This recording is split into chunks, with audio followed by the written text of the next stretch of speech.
Mr. Assange. Mr. Hunko, would you like to ask a question, please? Thank you very much, Mr. Assange. I'm so happy to see you here, to see Stella as well, and thank you for reminding what PACE did in the last 4 years, starting with the hearing we had in January 2020 with your father, John Shipton, with Niels Melzer, the UN General Rapporteur on torture, and very important other persons. And 3 times I think this assembly made a clear position calling for the prompt release. And I think this assembly can a bit be proud of it because it failed in other international state organizations. There were attempts as well in the European Union Parliament, in the OSCE, but none of those could had enough courage to make a clear statement. Not enough geopolitical diversity. Sorry? Perhaps not enough geopolitical diversity. Maybe.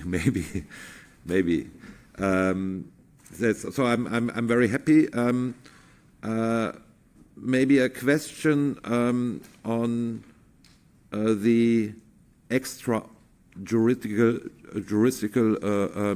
repression you talked about in the end, because this is one of the most shocking for me, that there is a law in the US on freedom of speech, which is not for other citizens, but there are laws that can be applied to other citizens.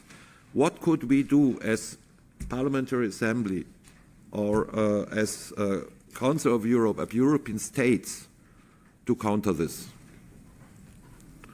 Thank you, Mr. Hunko. Mr. Assange.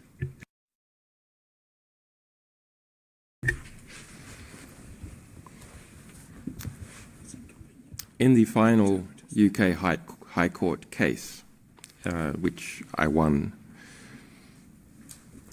and the US appealed against,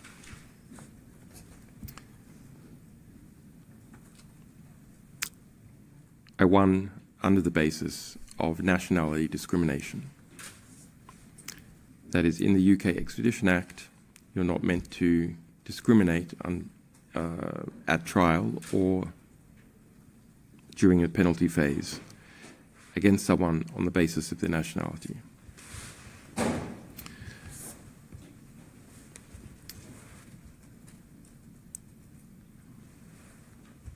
The US tried different tricks to get around that in the UK system, and it was uncertain whether I or the United States would ultimately prevail. However, there is nothing in the European Charter that prevents nationality discrimination in relation to extradition. So this is a small protection. It was hard to use within the UK Extradition Act.